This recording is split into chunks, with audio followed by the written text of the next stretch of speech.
All right, guys, welcome to the show. So today, everybody's getting thrown under the bus.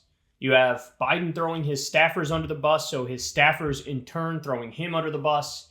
It's dog eat dog out there, man. We have Marianne Williamson throws a Hail Mary, throws her hat in the ring one more time to see if she can make a miracle happen. We'll talk about that. We'll get to AOC filing impeachment articles against the Supreme Court. That's something I absolutely support. Then we'll get to Candace Owens somehow keeps going lower and lower and embarrassing herself more and more. And you have one of the leaders of Project 2025 says the quiet part out loud. And it ain't pretty, man. So we'll talk about that and much, much more. Let me move this microphone a little bit closer to me. Still coming at you on vacation, so I apologize for any background noise you might hear. But, we'll power through. We'll do our absolute best. But anyway, do me a big favor. Please subscribe to the channel. That helps out massively.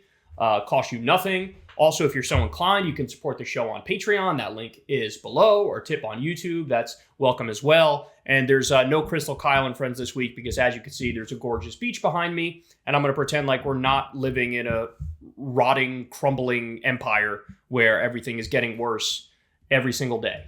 All right, so without any further ado, let's dive into it. So this is kind of a big deal, man. In the wake of Biden's disastrous debate performance, we had a whole bunch of excuses given. One of the excuses was like, bro, don't you know that he's been traveling a lot and stuff, man?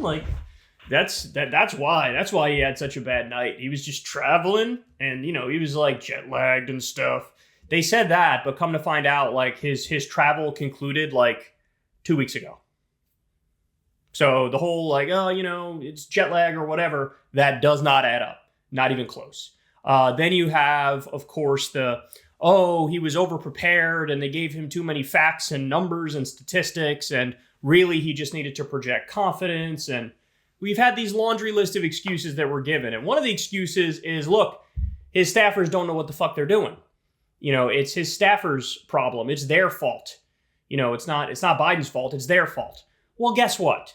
Probably not a good idea to throw your staffers under the bus when your staffers have been the one protecting your senile ass for years now. So this backfired right in their face. Senior administration official tells Politico Biden is, quote, not a pleasant person and staffers are, quote, scared shitless of him. Okay. A Politico report published on Tuesday described just how much President Joe Biden's most senior advisors kept him insulated from the public before his disastrous performance in the first presidential debate against former President Donald Trump. Eli Stokols, Ilana Schneider, Jonathan Lemire, and Adam Cankren spoke to several White House staffers off the record who shared how the president's inner circle has been making efforts to keep Biden isolated from not just the public, but from the people working for him. Many of them describe a fraught environment curated to keep Biden shielded from public scrutiny, as well as scrutiny from inside his own house. Quote, it's like, you can't include that, that will set him off. Or, quote, put that in, he likes that, said one senior administration official. It's a Rorschach test, not a briefing, because he is not a pleasant person to be around when he's being briefed. It's very difficult, and people are scared shitless of him, the official said. He doesn't take advice from anyone other than those top few aides, and it becomes a perfect storm because he just gets more and more isolated from their efforts to control it. Good googly moogly. Okay, so let's break this down a little bit. The first thing that comes to mind when I read that part there is Trump.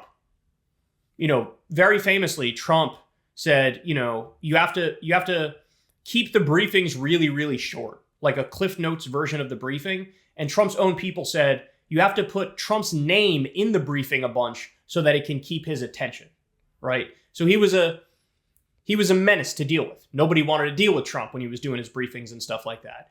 And this is exactly what's going on with Biden. In a slightly different way, but this is exactly what's going on with Biden. They're keeping out information that he doesn't like. They're only putting in the information that he does like. They say he's difficult, he's not pleasant, they're scared shitless of him. He doesn't take advice from anybody other than the top few trusted voices. And by the way, look, let's call a spade here.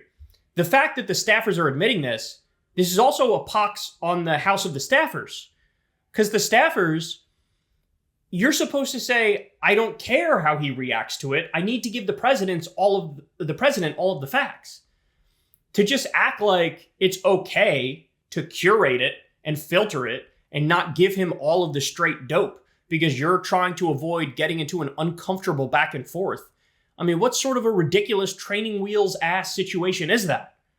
You can't run a country like that. That's the craziest thing I've ever heard in my life. All right, Politico reported that Senior Deputy Press Secretary Andrew Bates denied that this kind of curation was taking place. Internally, staffers were caught off guard by the announcement that there would be 2 presidential debates. 3 administration officials told Politico that White House staff had no idea it was happening. Meanwhile, it was being hashed out between Biden's cabal of advisors, campaign staffers in Wilmington, Delaware, and the networks. Everyone was told this was for the best, said a White House staffer. Now it's the worst possible outcome, and we're all trying to figure out why the people who know him best and make all the decisions didn't seem to anticipate that this might happen. By the way, when I was a kid, and I'm sure you felt the same, you just had this feeling, this sensation that, the adults kind of got shit on lock, right? Like they're handling shit, they're leaders, they're in control. If anything comes up, they'll deal with it with grace, right? But then as you get older, you realize they don't know what the fuck they're doing. And in fact, nobody knows what the fuck they're doing. And you need to have that same realization when it comes to political leaders. You need to have that same realization that, like, the president at this point is just an old guy who's sundowning. He's a creature of Washington. He's an old guy who's sundowning. All of his staffers are just careerist ladder climbers. It's not like they go, hey, let's bring in the foremost expert on foreign policy and find a way to avert war in this scenario. No, it's like, who has been in the belly of the beast the longest? Who has kissed enough ass to climb the ladder enough to get in the ear of powerful people? Like, it's a fucking mess. It's a mess.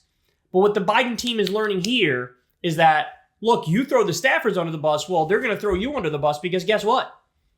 They're the only ones freaking protecting you. They were the ones who were really covering up just how horrible a situation he was in cognitively. And now they're like, bro, he's horrible to work with. It's impossible. So now, would this story have come out if they didn't throw the staffers under the bus? No. But do I believe them? I kind of do. But with the asterisk that they're also telling on themselves here. They're also telling on themselves. They're basically saying, we didn't do our job properly because, we didn't want to get into an uncomfortable back and forth with this guy. The advisors in question, Anita Dunn, her husband and Biden's lawyer, Bob Bauer, Mike Donilon, Steve Ricchetti, Bruce Reed, Ted Kaufman, and Ron Klain, as well as First Lady Jill Biden, were seen as the ones standing between Biden and basically everyone else, which was why Biden's subdued, shaky performance at the debate came as a shock to many who work for him. So, here's the part that people aren't really talking about enough. Once people get power, they never want to give up power, right? And Biden, as long as he rejects the pressure, he could be the nominee, as long as he survives. And these people who should be advising him, hey dog, you got to step aside. You're no longer at peak performance. They're not doing that. They're not doing that because they don't want to give up their proximity to power. The relevance of all the people I just listed are directly tied to the fact that they are Joe Biden's friend, Joe Biden's family member, Joe Biden's advisor. Like, in a President Harris administration, a lot of these people are gonzo. Any Democrat. With Gavin Newsom, he'll probably bring in a bunch of his California crew, right? So they know Biden steps down, we're done. So that gives them every incentive in the world to be like, no, bro, everything's totally good. I don't know what you're talking about. Everything's fine. And so this is just a perfect storm of horribleness. Finally, they say here, John Morgan, a Democratic megadonor who spoke on the record, blamed these advisors directly for what happened at the debate. The whole planning preparation was political malpractice. I think he has misplaced trust in these people, in these 3 people, and I believe he has from the inception. Well, on that one, I'm going to go ahead and disagree. There's no way to put enough lipstick on that pig. There's just no way to clean up a Biden performance at this point. It's not going to happen. It's not going to work. You're not going to be able to do it. And it was always going to end the way it ended. The moderators couldn't have saved him. The preparation couldn't have saved him. His staffers couldn't have saved him. Sorry, but there's nothing left to do but come to grips with reality and say, it's time to go. It's time to step aside. Hey, y'all, do me a favor and like and subscribe. It helps out big time in the algorithm. Click the bell as well for notifications when videos drop. And watch that video on screen right now. You know you want to.